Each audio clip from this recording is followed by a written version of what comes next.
Alright, welcome back to Lucore Automotive Services. Today we are revisiting Fool's Gold to do our bump steer kit and a couple other little things. Time to do some work.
Ooh, where'd that guy come from?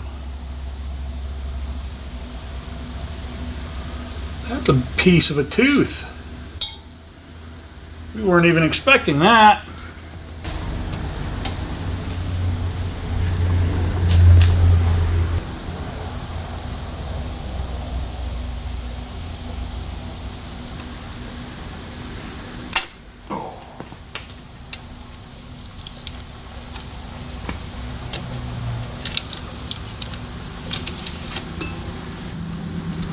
Oh, it's so satisfying when it comes off in one piece.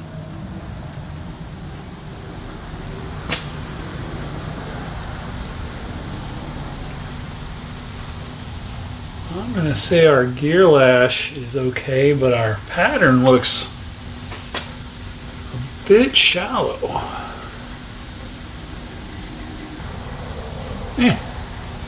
It lived. I actually have teeth to measure stuff on this one, taking it apart.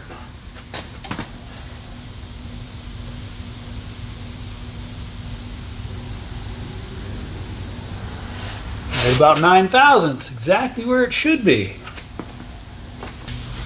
So I did find one piece of a tooth, but I'm going to assume that was from a previous failure because this ring and pinion actually looks really good. Hey, somebody's just like me. 2 dots, 2 dots, 1 dot, 1 dot, marking their caps. Good job. My backlash isn't bad.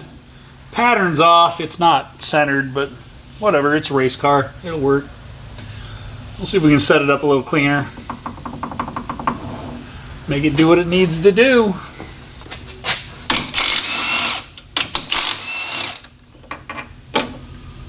Still got the factory side shims in it. Wow. Alright. No preload. That's...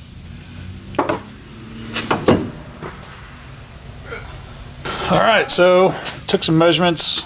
I'm going to pull the old pinion out, put the new pinion in. Probably going to adjust the pinion shim just a hair because it doesn't look like it's where it needs to be to me, but the new pinion will probably be a little bit different anyway. It should be pretty close, probably within 5 thou one way or the other. So I'm going to pull the pinion out, pull my old shim out so I can see what size it is, and then we will assemble with the new gear.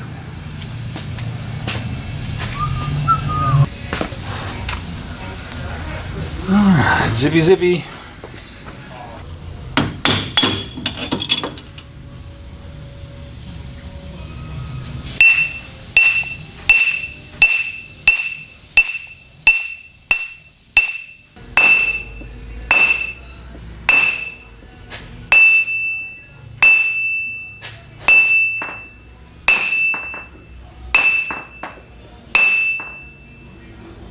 Alright, we're gonna have to heat that one up. in.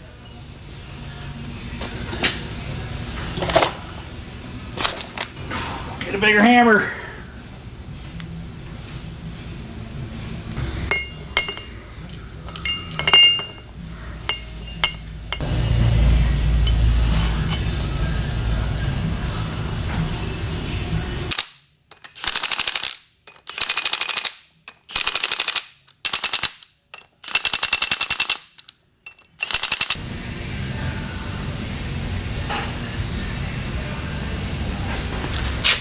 Don't be a savage, put your bearings in dry. It'd be into like 1,800 miles with no oil at least. They'll make it 1,800 miles with no oil? Yeah. Good luck with that.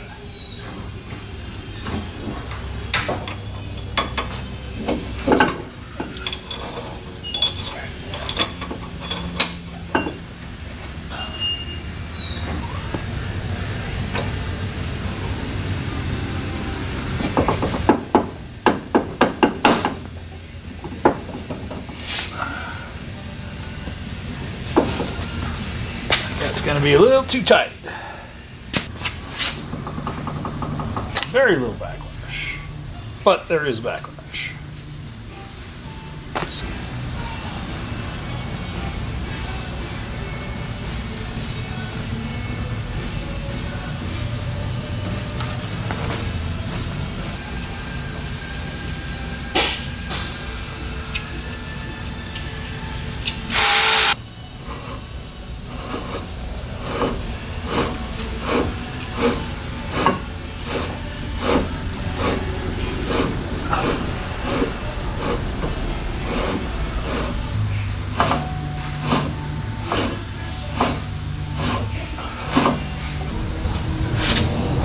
Like it needs to come a little bit more deeper.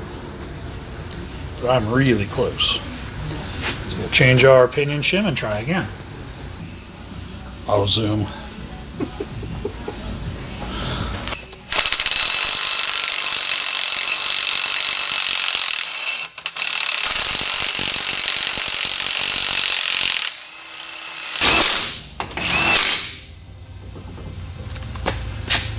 Let's see what it looks like.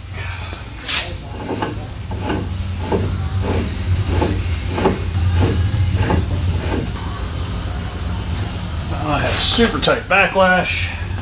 Let's run a quick pattern.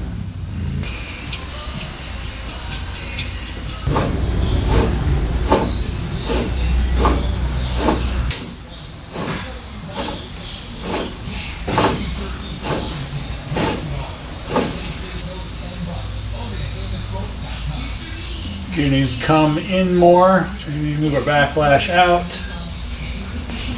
Let's do that real quick. I say that like it's easy. It's just time consuming.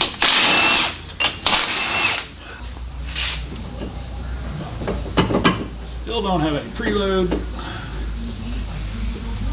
but we will fix that once we get our depth correct. I'm going to go ahead and switch to our new pinion bearings and races, because I am pretty close. I'll bring it in another 5 thousandths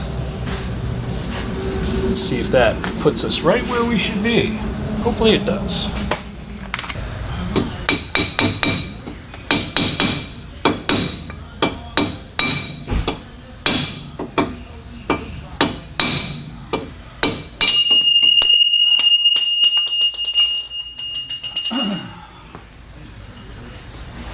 That didn't go as planned.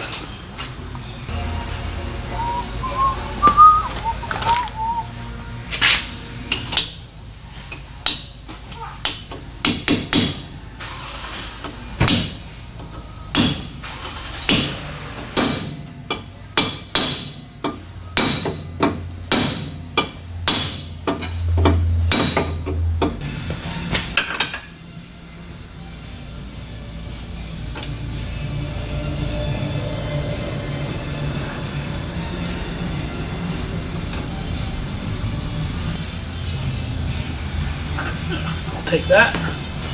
My pinion bearing preload is 20 to 25 inch-pounds of rotating torque.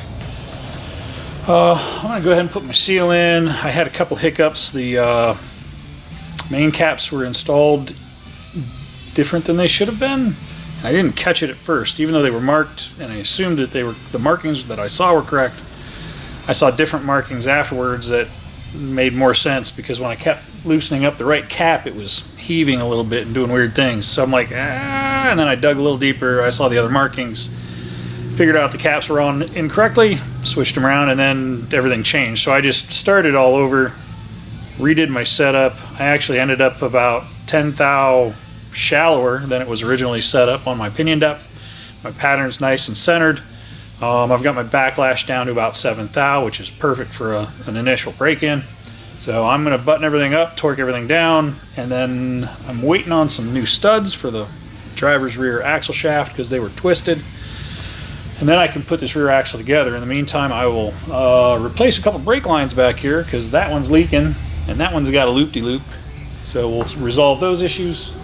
And then we'll move up front and do our bump steer kit, and I'm going to put some longer ball joints in up front on top to see if we can get a little extra droop. That way when the nose is lifted, the tires are contacting the pavement a little bit longer. If this is what you like to see, stick around, we'll keep moving. I need my seal. Oh yeah. That's a lot better than what I was playing with before. Oh, go the other way, dummy. Musical shims.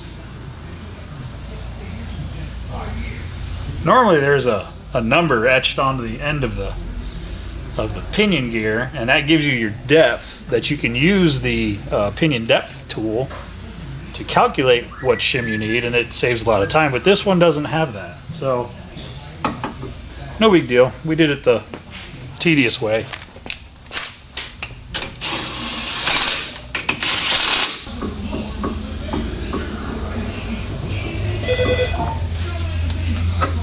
Yeah, not bad. I'm at 9 thou. It should open up to 12, 13 thou. It'll be fine. I usually like to set them up a little tighter than that, but it is what it is. It's going to work just fine. Ooh, that's firm. That's soft.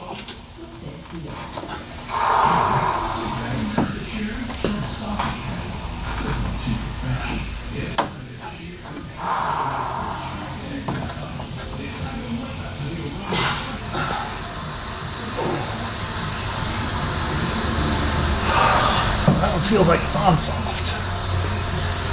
The other one was not. Interesting.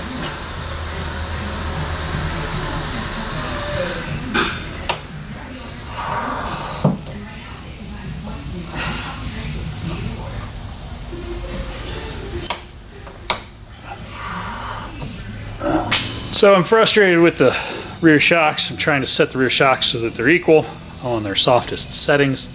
And I've got one on the driver's side that's really soft and it feels really good. And then the one on the passenger side I can't get to match.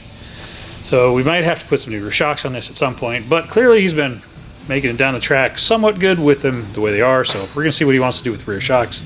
I'm going to walk away from that for a minute and work on our bump steer kits. We ran into a problem with our bump steer kits because the center bar was too long, and what we found out is that the inner tie rod ends for 1967 were longer than 68 through 74, and it appears that most aftermarket companies are making the inner tie rod end replacement units off of the 67 spec, so they're longer, which creates a problem. Now we spoke to Baer and they're like, well, yeah, we've run into this and here's the part to fix it. So we ordered another part. It's here. I think we should probably figure out a way to get a complete set that just has the shorter center links, but this is how we're going to solve it today because I got things to do. So I'm going to pull off my outer tie rod ends and my sleeves, put on the shorter Baer links and the outer links with the bump steer kit. And then I'm going to stick steering gear in this thing because the steering gear in this thing is garbage. And then we'll go from there. So this is the Baer Bumpsteer kit. Helps us keep our toe in control when we're going down the track, no matter what level our nose is at. And because these guys are longer, because regularly they're only about that long, and the threads go up to about there for 74 back to 68. And so these are made for the shorter ones. So they came up with these guys that are a solid inch shorter to resolve this problem that we're having with this car to install this Bumpsteer kit. You would think they would have these with all these other bits, so you wouldn't have to buy them both. But this is what we could get our hands on, so that's how we're going to solve the problem. And let's check right off the bat to make sure we have 2 left-hand thread nuts and 2 right-hand thread nuts. And we know these are 2 right-hand thread nuts because they're on the right-hand thread heims. So we took the last kit back because of that. That was a lefty. Hey, we got the right parts this time. So you need one of these 9/16 by... I'm playing with my rods right now. Leave me alone. Leave me alone. I need some alone time right now.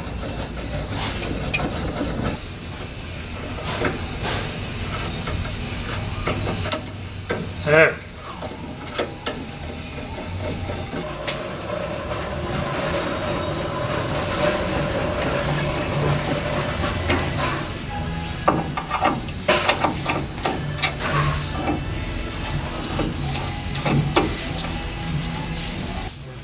Oh, he's fixed the thing? What's interesting is they don't say Baer on them anymore. No, they don't. Maybe Baer's embarrassed that the stuff they make doesn't fit what's available. I don't know. It's pretty sad. Not going to give the extremely technical way we got this figured out. Call. We went all the way up the chain of command at Baer to be able to figure this out to get that to work. So Yeah. they're like, well, I guess you could try this. It's technically not supposed to be what works in that kit. So I don't know. Whatever. Cool. As long as they work. I mean, it's got to be a problem with what's being manufactured as the inner tie rod end for the correct part to not Yeah, work. that's what they were saying. Is a lot of the aftermarket inner tie rod ends are too long. So all kidding aside, I didn't actually make any mistakes on the Bumpsteer kit. The Bumpsteer kit did not fit. The reason the Bumpsteer kit did not fit is these inner tie rod ends are the wrong length. They're actually too long and they're not threaded up far enough. So the ones that are correct for this car are shorter all over, and then the threads actually run up farther, which allows this rod to be used. The good people at Baer helped us out because we're like, hey guys, what are we doing wrong? And they're like, we don't know because it should fit. That's what it's designed for. And we're like, yeah, but it's not fitting. So we went up all the way the chain of command through Baer, and finally somebody was able to say, use these because these are too long, because the aftermarket industry is building these guys too long, which is making these not fit. You with me? So unfortunately, when you buy this Bumpsteer kit and you have the wrong inner tie rod ends, you have to buy the different adjuster sleeves. Kind of a pain. I suppose if you were really ambitious, you could probably turn these down. I don't know. You would probably have to cut this guy down as well, but you still wouldn't have the threads going up as far enough to do what you need it to do. So it's easier to just get the new adjuster sleeve and put it together. Needless to say, thank you to the people at Baer for helping us solve this problem. And hopefully somebody out there will not have as much of a headache as we did when they realize what's going on. And I have looked for inner tie rod ends that are different than these, and I haven't found any yet. So if we find a part number for that, we'll figure that out and post it up in a comment somewhere. Anyway, now it's time to put a steering gear on. Now the new steering gear came with a really super nice Borgeson universal that adapts the spline shaft to the double D on the bottom of the steering column. The problem is the bottom of our steering column has a rag link, and the rag link connector is welded to the bottom of the column. And since this car needs to leave tomorrow, I'm going to put the new steering gear in with the old rag link. The old rag link has a new rag in the rag link. The rubber piece in there is new and it's tight, so it should be okay. But I don't feel like cutting a column 12 hours before this car is supposed to leave. So, time to switch out a gearbox and a pitman arm.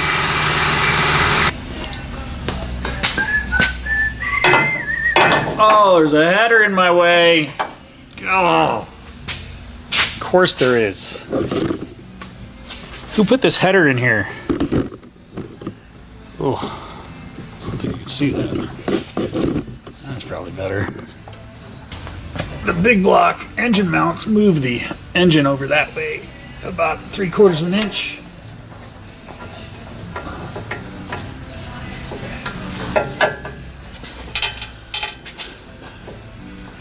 Which clearly is a necessity.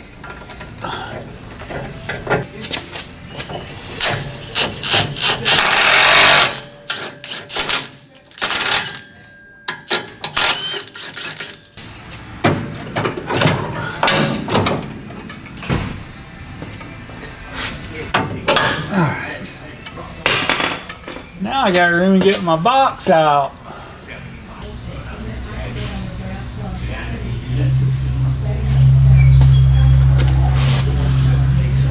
Hey, please pause for station identification.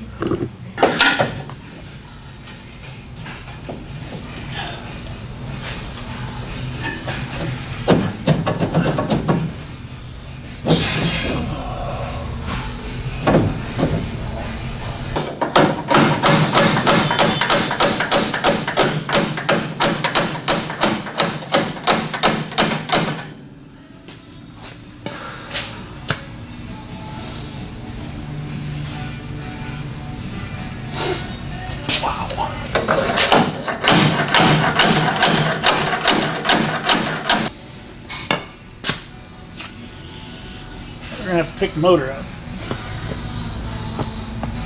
Get that out.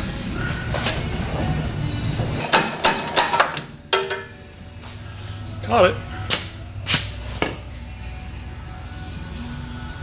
Why was that so tight?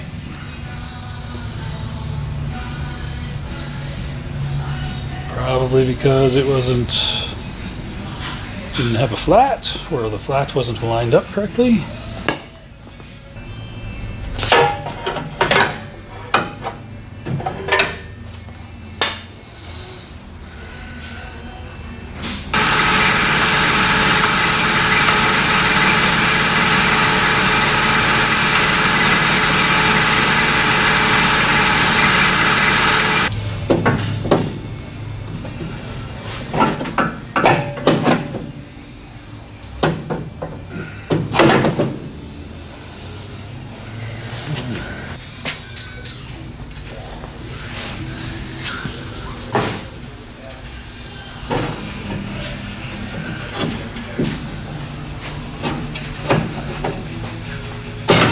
It's a boy!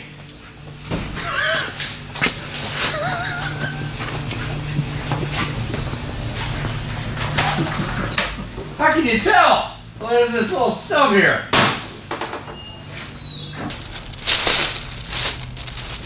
Got a bag of goods.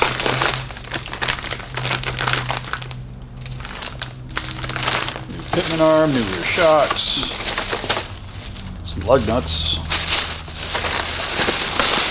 and the most important piece of the puzzle,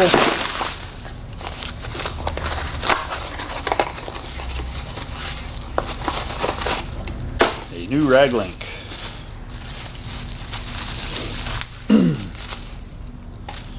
We got a new rag link because the old one, as you can see, I had a really hard time getting it off. It's because somebody welded it to the shaft, but it was also torn. So the new one's appears to be urethane. The old one was torn on both sides. Not ideal. So let's put it back together. So I got the steering gear installed, new pitman arm, everything in the front end's locked down, tightened up. I'm going to go ahead and put my upper ball joints in. They're a little bit longer. That'll help those tires stay on the ground with the nose up high, at least in theory. Then I will finish some new brake lines in the rear, and then I'll figure out whatever else I have to do, or whatever else I can do while it's in here. I did have to take the steering column loose off the firewall and move it around to get everything lined up perfect. But the steering wheel's nice and smooth with the car in the air now. So that's a bonus. Super tight fit on the steering box. It went in easier than it came out, but it was not easy to get out.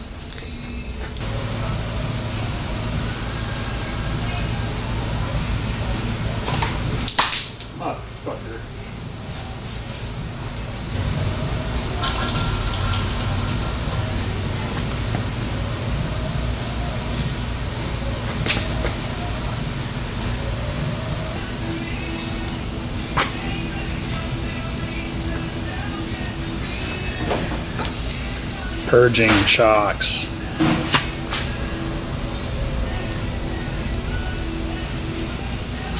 Getting there, getting there.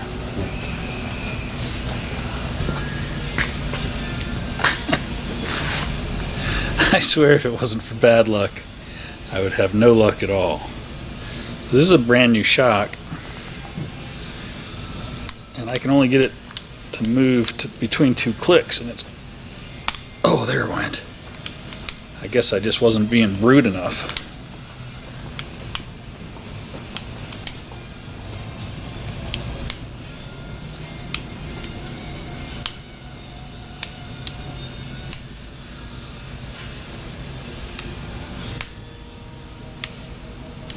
Okay.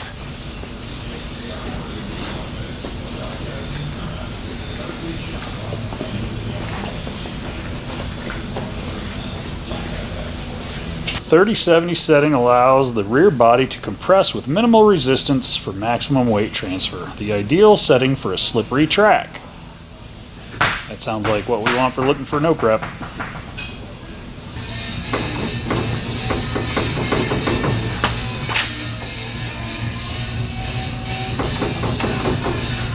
Sorry, I had to turn down the radio so the YouTube copyright Nazis don't get on my case. We are getting ready to put new upper ball joints in this. I got some almost a full inch longer for the uppers, which should give us some extra down travel when the nose is up in the air. Hopefully help him keep this thing steering in a straight line. And yeah, get to the finish line first when you go there straight. So let's change these guys out. Or just throw our stuff on the floor.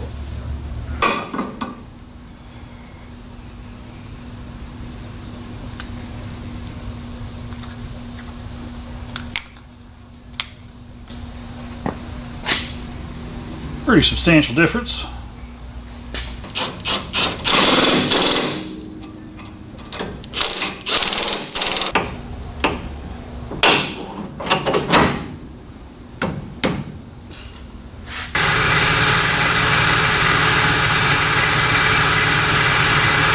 Let's put some grease in this, shall we?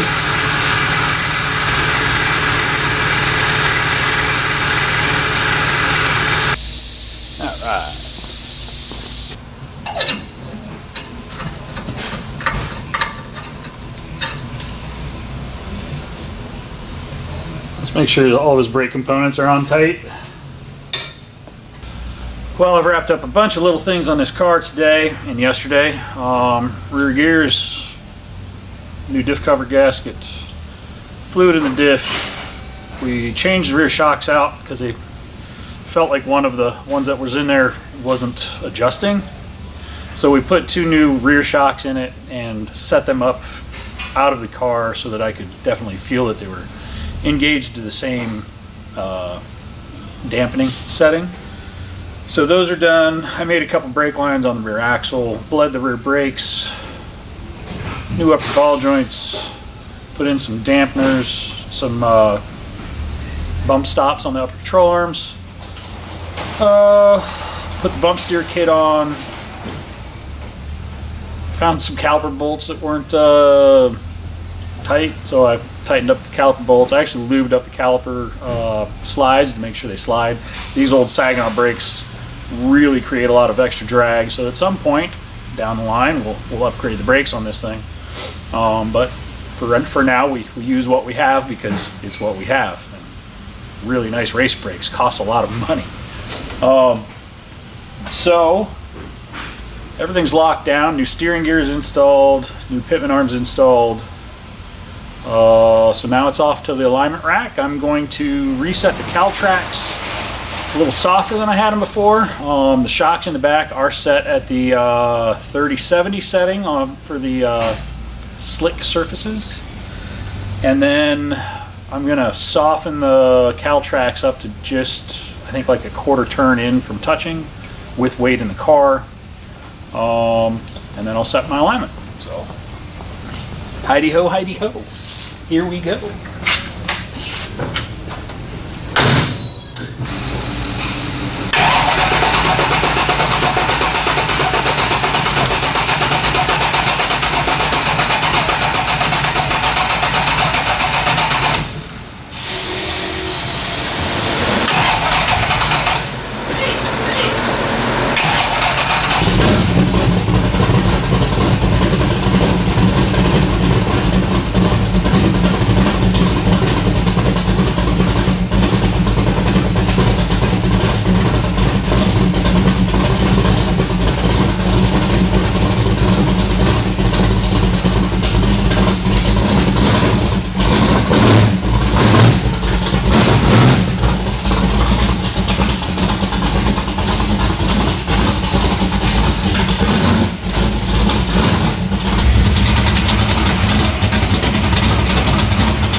So I've done a preliminary compensation. I've set my baseline toe.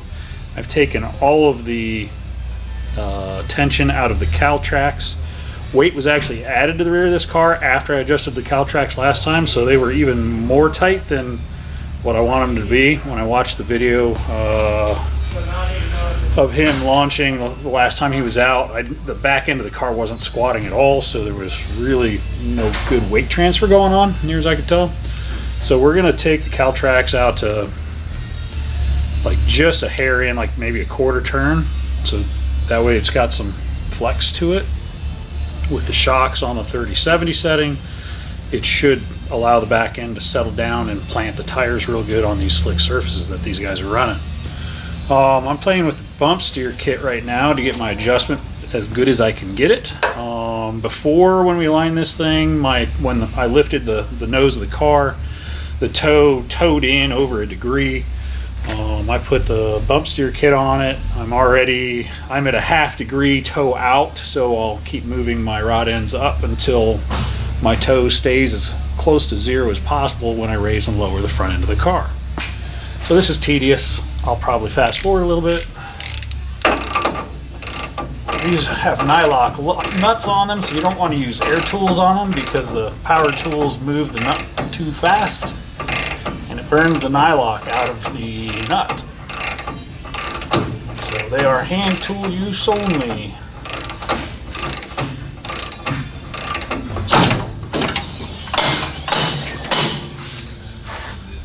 And we towed, oh god, we're pretty much still at zero toe. We towed in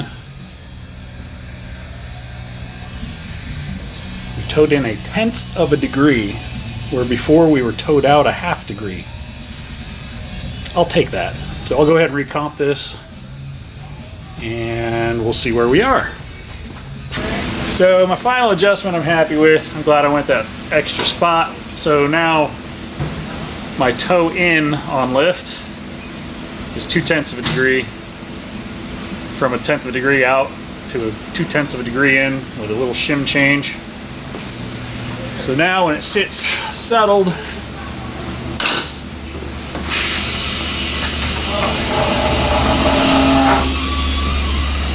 Next time he walks out, you call the shop.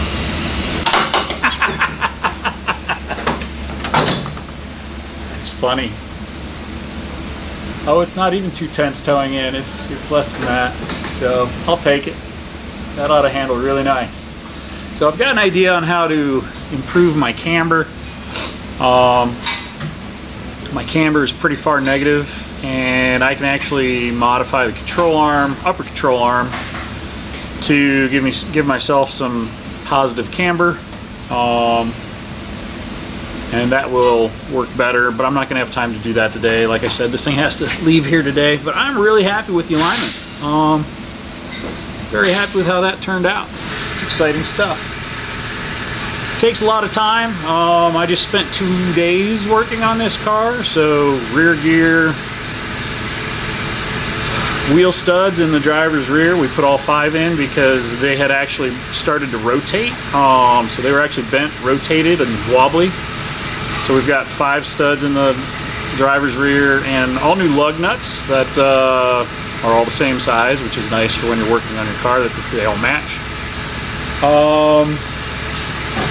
We've got the half 20 studs in the rear. The front studs we probably need to upgrade. They don't protrude through the lug nuts, so ideally we need them to be about a ½ an inch longer so they actually go all the way through the lug nuts. It's just a safety thing. They'll be fine, but if he was to actually go to a track and they were doing safety inspections, they might knock him down on that. Dave, phone!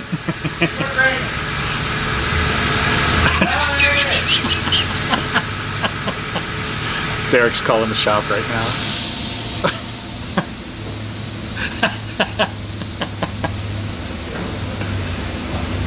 Hey, have a great night, Dave.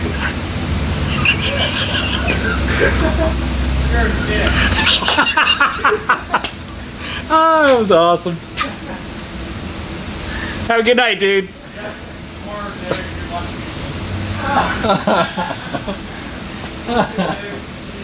Oh, shoot.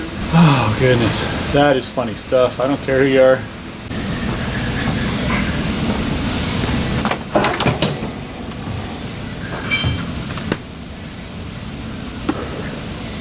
Okay. Body weight and a burger. Pull his legs out of there. Well, that pretty much wraps up this session with Matt's Fool's Gold 74 Nova, big block powered beauty. It's come a long way since he started with this thing a couple years ago.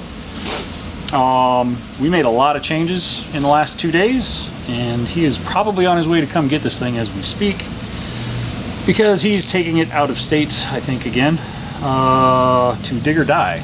So we'll see how it performs down there. Hopefully it runs better and straight. I have a couple tricks up my sleeve to modify the camber on the front upper control arms, but we can't do that today. Rear gears have been changed. Really needs to get a heat cycle through it, but we all know that's not going to happen. So we'll see how it holds up. It's a GM 10 bolt. Pretty much the same inner pinion bearing as the 8.8 I just did in the Falcon. So it'll be interesting to see how this rear end holds up and how the Falcon rear end holds up. At any rate, thanks for watching. We appreciate you guys watching our bits on some of these cars. I'm sure there will be more of this type of stuff coming along. We work on all sorts of crazy stuff. If you haven't checked out our channel and don't already know that, please do click like, click subscribe, leave us a comment below. You guys have a great day. We'll see you in the next one. I don't think it's in park, Matt. I'll have a mutual safety anyway. No, just to be safe. I didn't say that. We'll know real quick. I didn't say that. It's NHRA legal.